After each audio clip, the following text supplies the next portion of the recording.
So I think we all agree that AI, especially these co-pilots we keep hearing about, has the potential to revolutionize so many fields. Absolutely. And healthcare is definitely one that comes to mind. Yeah, definitely. But, there's all this buzz about AI building these incredible models. Right. And the research paper that we're diving into today, it's called Towards Human-Guided Data-Centric LLM Co-Pilots. Huh.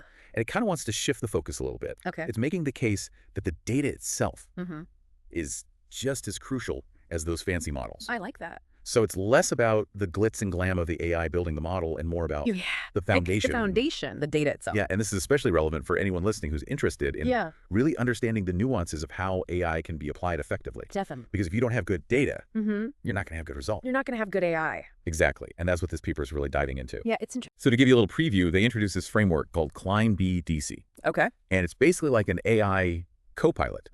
But it's designed to assist in creating machine learning models. Okay. But again, with this focus on the data. Got it. Not just the model itself. So data-centric AI. Exactly, data-centric AI. Yeah. So before we get into nitty-gritty of how it all works, okay, let's talk about why this data-centric approach is so important in the first place. Sure. Especially in a field like healthcare. Right. Because let's face it, real-world data. Yeah. It can be a mess. It's messy. Right. It's not always perfectly organized and pristine like we might see in a textbook example. Yeah, and healthcare data is a prime example of that. Exactly. I mean, think about all the patient records. Yeah. Lab results, imaging data, it's rarely ever perfectly organized and ready for analysis. And the paper actually highlights some really vivid examples of this. Oh, yeah. Can you share some of those with us? Yeah. So one example they talk about is the issue of multiple records for the same patient, which is really common. Patients might see different doctors, go to different hospitals, and all of that creates multiple entries. Makes sense. And then you have missing data points. Oh, yeah. That's a classic. That's a big one. And even labels that might unintentionally reveal the outcome. Oh, so it's like making the AI model seem more accurate than it actually is. Like cheating on a test. Exactly. It's like giving the AI the answers beforehand. So you think it's doing well, yeah, but it's not really a true reflection of its capabilities. And that's a huge problem because if you just blindly apply AI to this messy data, right, you're going to end up with models that are biased. They might be unreliable. Exactly. Or even dangerous. Especially in healthcare, the stakes are high. Yeah, absolutely. So how does this paper propose we tackle those problems? So they introduced this framework we were talking about before called CliMB-DC, and it's really designed to guide the creation of machine learning models, but with this big emphasis on data quality. Okay, so it's more than just a data cleaning tool. It's really about understanding the data itself. Yeah, it's about building a system that can really get to grips with the complexities of real-world data. And they've actually developed a kind of taxonomy of data challenges. Okay, a taxonomy? Yeah. So is that like a classification system? For all the data headaches we might encounter. Exactly. It helps to break down the different ways that data can go wrong and helps the AI understand what it's dealing with. So it's not just about fixing the data, it's about understanding the problems in the first place. Exactly. Can you walk us through some examples of these data challenges that the taxonomy covers? Sure. So one category is multiple measurements, which we've already touched on. Right. This is especially relevant in healthcare. Think about a patient with a chronic illness. Mm-hmm. They might have numerous doctor's visits, lab tests, treatments over time. Right. Tons of data points. Exactly. And the challenge is figuring out how to combine all of those data points without skewing your analysis. Because if you just lump everything together, without any context, you could end up with misleading results. Absolutely. Context is key. So this taxonomy helps CliMB-DC understand that context. Exactly. It gives it the framework to approach these complex data situations. That's really cool. What other challenges does it cover? Another important one they highlight is label leakage. Okay, remind me what that is again. So label leakage is when information that shouldn't be available to the model during training somehow sneaks in, and it makes the model seem more accurate than it really is. Right, like it's getting the answers ahead of time. Exactly. And this can happen in subtle ways. So it's not always obvious. Yeah, it can be tricky to detect. So it sounds like CliMB-DC is designed to be more than just a data cleaning tool. It's really about understanding the nuances of the data. Yeah, it's about looking at the data with a critical eye and understanding how those nuances can impact the AI's performance. Okay, so it's not just about fixing the data, it's about understanding it. Exactly, and then working with human experts to address those issues effectively. So that's where the human-guided part comes in. Right, it's not just about automating everything. It's about collaboration between AI and human expertise. Yeah, they work together as a team. Tell me more about how that works. So CliMB-DC has two main components, okay, a coordinator agent and a worker agent. Okay, so two parts. And they have distinct roles. Got it. The coordinator agent is like the strategic planner. Okay, the brains of the operation. It figures out the best sequence of steps to clean and prepare the data. So it's like coming up with a game plan. Yeah, exactly. And then what does the worker agent do? The worker agent executes that plan. Okay, so it's the one getting its hands dirty. It uses specialized tools and interacts with the human expert for guidance. So they work together like a team. Yeah, it's a collaborative process. And the human expert is there to provide feedback and make sure everything is on track. Exactly. They can step in and provide guidance if the worker agent encounters a tricky data problem. I'm starting to see how this could be really valuable in a field like healthcare. Yeah, it has a lot of potential. Where the stakes are so high, You don't want to be making decisions based on flawed data. Definitely, you need a system that can handle the complexities and ensure the accuracy of the results. To give us a better idea of how this all works in practice, Yeah, the paper dives into a specific example using the PBC dataset, right? which contains information about patients with primary biliary cholangitis. That's right. So this is a real-world dataset Yeah, real-world data. with all the complexities we've been talking about. Absolutely, multiple measurements per patient missing beta, the whole shebang. Okay, so it's a good test case for CliMB-DC. It is. So how does it actually tackle those challenges? Well, that's where it gets really interesting. Tell me more. Let's dive into the specifics of how CliMB-DC navigates the PBC dataset Okay, let's do it. and how the human expert plays a crucial role in that process. I'm all ears. So with the PBC dataset, one of the things that makes CliMB-DC so effective is its tool registry. Yeah. It's basically a collection of specialized solutions for all sorts of data challenges. Oh, so it's like having a toolbox, Yeah, exactly. specifically designed for data preparation. Like, think of it as a Swiss Army knife for data problems. Okay, so what kind of tools are we talking about here? Well, for instance, there's a framework called hyperimpute, Hyperimpute, okay. and it's specifically designed to handle missing data. Oh yeah, missing data. That's like the bane of every data scientist's existence. Right. It's a huge issue in healthcare data sets. You can't just ignore it. You can't just throw out those records. Exactly. You'll introduce all kinds of bias. So hyperimpute helps fill in those gaps. Exactly. It uses some really advanced algorithms to Mhm. estimate those missing values in a way that makes sense. You know, it's not just randomly filling things in. So it's intelligent imputation. Right. It's using the available data to make educated guesses about the missing values. That's really cool. Pretty powerful stuff. So we've got hyperimpute for missing data. What other tools are in this toolbox? Well, they also have tools for data understanding, like data IQ, Great. which helps identify patterns and potential problems that might not be obvious just from looking at the raw data. Oh, so it's like having an AI detective. Yeah, kind of. It can sniff out inconsistencies and hidden clues in the data. Okay, so it's not just about cleaning the data, it's about understanding it. Right. You need to understand the data before you can fix it. And CliMB-DC helps with both of those things. Exactly. It has the tools to do both. That's really impressive. It sounds like CliMB-DC has a solution for just about every data challenge you could throw at it. It's pretty comprehensive, but remember, it's not just about automation. Right. We talked about the human-guided aspect. Yeah, the human expert is still a crucial part of this process. So how does that work in practice? How do humans interact with this system? Well, one of the really cool things about CliMB-DC is that it has a very user-friendly interface. Okay, so you don't have to be a coding wizard to use it? No, not at all. You can interact with the system using plain language. So it's accessible to a wider range of users. Exactly. You don't have to be a data scientist to provide feedback, answer questions, guide the AI's decision-making. So it's like having a conversation with your AI partner. Yeah, that's a good way to put it. You're both working together to get the best possible results. I like that. And the paper actually mentions that this human feedback helps the AI learn and improve over time. Yeah, it's a really interesting process. Basically, every time a human expert provides feedback or guidance, CliMB-DC incorporates that information into its knowledge base. Oh, so it's like it's learning from its mistakes. Exactly, and it's also learning from the human expert's expertise, so over time it becomes more adept at handling similar situations in the future. So it's not just solving the immediate problem, it's constantly learning and evolving to become a more intelligent and adaptable system. Precisely, and that's one of the things that makes this approach so powerful. So we've seen how CliMB-DC works. We've seen its impressive toolbox. Right. But how does it actually perform in the real world? Well, to answer that question, the paper presents several case studies where they tested CliMB-DC on actual healthcare data sets. Okay, real-world data? Yeah, and they compared its performance to other AI copilots that don't have this data-centric focus. So it's like a head-to-head competition. Kind of. They wanted to see how CliMB-DC stacked up against the competition. I like it. What were they trying to predict in these case studies, and how did CliMB-DC perform compared to the other copilots? So one of the case studies involved predicting lung cancer risk. Lung cancer, that's a big one. It's a complex problem because it involves survival analysis and the potential for data leakage.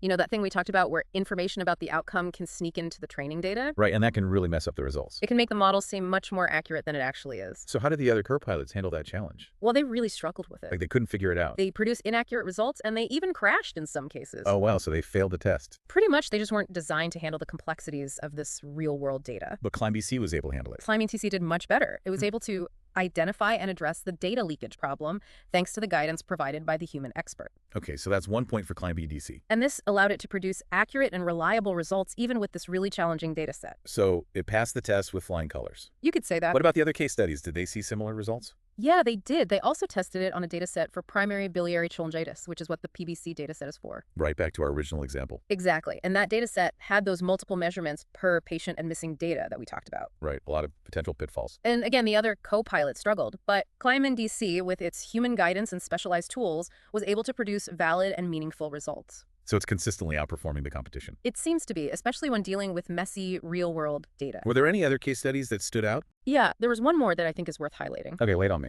They tested CliMB-DC on a task that involved predicting prostate cancer mortality. Prostate cancer. And they used data from both the US and the UK. Interesting. So two different populations. Exactly. And this case study was designed to test how well these copilots could handle data shifts. Data shifts, what are those? So data shifts occur when you try to apply a model that was trained on one population to a different population. Okay, so the model might not be as accurate. Right, because you have to account for differences in demographics, healthcare systems, other factors that might influence the outcome. So it's like trying to use a weather forecast model built for California to predict the weather in Alaska. Yeah, that's a good analogy. You need to adjust to those regional differences. So how did CliMB-DC perform in this data shift challenge? Well, in this case, all three copilots actually managed to produce valid results. Oh, so they all passed. They did, but CliMB-DC had a slight edge in terms of accuracy and performance. So even when the other copilots were able to handle the data, it still came out on top. Yeah, which suggests that the data-centric approach and human guidance really do make a difference. Okay, so it's the clear winner in this AI copilot showdown.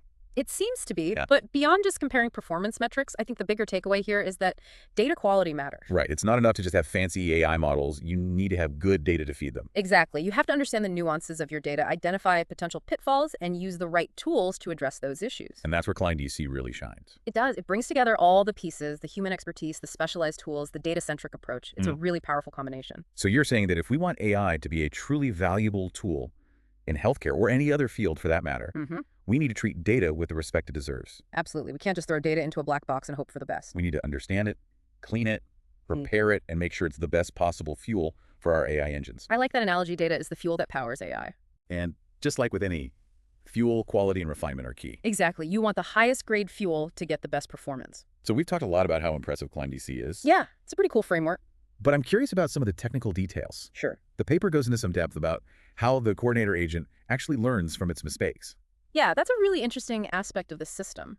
Can you break that down for me a little bit? So remember, the coordinator agent is the one that's responsible for planning the data processing steps. Right, it's the strategic planner. Exactly. So let's say it chooses a method that just doesn't work for the specific data at hand. Okay, so it makes a mistake. Well, CliMB-DC is designed to recognize that failure and backtrack. Oh, so it could hit the undo button? Kind of. It's not just blindly following a set of rules. It's actually adapting and learning as it goes. That's pretty cool. It's like it's developing its own intuition about data. Yeah, you could say that. And what's even cooler is that it remembers those mistakes. So it doesn't make the same mistake twice. Right. So the next time it encounters a similar situation, it's less likely to choose that same method that didn't work before. So it's constantly building up this internal knowledge base. Exactly, of what works and what doesn't, and that makes it more efficient and intelligent with each iteration. That's fascinating. So the coordinator agent is like the student who learns from their mistakes and gets better over time. I like that analogy. So we've been talking a lot about healthcare. Yeah, that's the focus of this paper. But the paper also mentions that this kind of data-centric AI has implications for all sorts of other fields. Oh, yeah, absolutely. Can you give us a glimpse into what that might look like? Sure. So imagine you're an environmental scientist. Okay. And you're studying climate change. Important work. Really important. And you've got mountains of data from satellites, weather stations, ocean buoys. It's a lot to process. It's overwhelming just thinking about it. It is. And that's where a data-centric AI copilot could come in really handy. So it could help make sense of all that data. Exactly. It could help you identify patterns, clean up inconsistencies, and highlight the most important insights. So instead of getting bogged down in the data, you can focus on the big picture. Right. The AI can handle the heavy lifting. And what about other fields like finance, for example? Oh, yeah. Finance is another great example. Imagine you're a financial analyst trying to predict market trends. Okay. You're bombarded with news, social media chatter, economic indicators. It's information overload. Yeah, it's hard to know where to even start. And a data-centric AI copilot could help you filter through all that noise. So it could help you identify the signals from the noise. Exactly. And that could lead to more informed investment decisions. So basically, this data-centric AI has the potential to revolutionize any field that deals with complex data. I think that's a fair statement. Which is pretty much everything these days. Right. Data is everywhere. So this is a big deal. It is. It's a fundamental shift in how we think about AI and its role in our lives. I think you're right. And this paper really highlights that. It does. And it also raises some important questions about the future of work and the relationship between humans and AI. Yeah, if AI is becoming so good at handling data, what does that mean for us humans? That's a good question, and it's one that we're all going to have to grapple with as AI continues to evolve. So it's not just about the technology itself, it's about how we use it. Exactly, and how we ensure that it's used ethically and responsibly. I think that's a perfect place to leave it for now. Yeah, it's a lot to think about. We've covered a lot of ground in this deep dive. Yeah. We've seen how CliMB-DC works. Its impressive capabilities. We've seen how it performs in real-world scenarios. And we've talked about the broader implications of this data-centric approach to AI. So for our listener who's been on this journey with us, what's the key takeaway? What should they be thinking about as they explore the world of AI and its potential impact on their work? Well, if I had to distill it down to one essential point, it would be this. Don't underestimate the power of data. Data's king. It is, whether you're in healthcare, finance, environmental science, or any other field that relies on data, understanding its complexities and nuances is crucial to harnessing the true potential of AI. So it's not just about adopting the latest AI tools. Right. It's about developing a data-centric mindset. Exactly, one that recognizes the importance of equality data understanding and collaboration between humans and machines. Because ultimately, it's that collaboration that's going to lead to the most meaningful and impactful results. I agree. AI is a powerful tool, but it's only as good as the data it's given and the humans who guide it. Well said. It's been a fascinating deep dive into the world of data-centric AI. I've enjoyed it. Thanks for sharing your insights with us. My pleasure. Always happy to talk about AI. And to our listener, we hope you found this exploration as thought-provoking as we have. Yeah, definitely. We encourage you to dig deeper into this research and consider how these emerging ideas might shape your own work and your own understanding of the world around us. Keep learning. Keep questioning. Until next time, keep diving deep. Yeah, it really is amazing to think about all the possibilities. We've been focused on healthcare, but like you said, this whole data-centric approach could be applied to just about anything. Yeah, I mean, any field that relies on data could benefit from this kind of thinking. It feels like it's not just a new tool, it's a whole new way of thinking about AI. It really is. It's a shift from focusing solely on the models to recognizing the fundamental importance of the data itself. And what's really fascinating to me is that CliMB-DC and these other data-centric frameworks, they're not about replacing humans. No, not at all. It's like they're designed to work with us to augment our intelligence. Yeah, it's about collaboration, not replacement. So instead of worrying about AI taking our jobs, Right. maybe we should be looking at it as a way to enhance our own capabilities. I think that's a much more constructive way to look at it. AI can be a powerful tool for good if we use it wisely. And this paper really emphasizes that collaboration between AI and human experts is key to making that happen. Yeah, it's not about handing over control to the algorithms. It's about working together to achieve better outcomes. Because at the end of the day, AI systems are only as good as the data they're trained on. Exactly. You can have the most sophisticated model in the world, but if it's trained on bad data, it's not going to produce good results. So who better to understand the nuances of that data than the humans who are working with it every day? Exactly. Human experts bring a depth of knowledge and experience that AI systems simply can't replicate. They understand the context, the limitations, the potential biases that might be lurking within the data. They can see things that the algorithms might miss. It seems like we're moving into a new era of AI where collaboration and data literacy are just as important as building those complex algorithms. I think you're right. We need to develop a more holistic understanding of AI that encompasses both the technical aspects and the human element. And this paper is a great example of that kind of thinking. It's a really important contribution to the field. So for our listener who's been diving deep with us today, what's the one thing they should take away from this conversation? What should they be thinking about as they explore the world of AI and its potential impact on their work? If I had to sum it up in one sentence, I would say this. Don't underestimate the power of data. Data is king. It really is, no matter what field you're in, whether it's healthcare finance, environmental science, or anything else. If you're working with data, you need to understand it, you need to respect it, and you need to use it wisely. So it's not just about adopting the latest AI tools. No, it's about developing a data-centric mindset, a way of thinking that recognizes the importance of quality data understanding and collaboration between humans and machines. It's about seeing data as the foundation for everything we do with AI. Exactly. And I think that's a really empowering message because it means that we all have a role to play in shaping the future of AI. It's not just something that's happening to us, it's something that we can actively participate in and shape. And I think that's really exciting. It's a brave new world out there, and understanding the data is the key to navigating it successfully. I couldn't agree more. Well, this has been a fascinating conversation. I've really enjoyed it. Thanks so much for joining us and sharing your insights. It's been my pleasure. And to our listener, we hope you found this deep dive into the world of data-centric AI as insightful and thought-provoking as we have. We encourage you to explore this topic further, maybe even check out the paper itself and see how these ideas might apply to your own work and your own understanding of the world around us. Until next time, keep learning, keep questioning, and keep diving deep.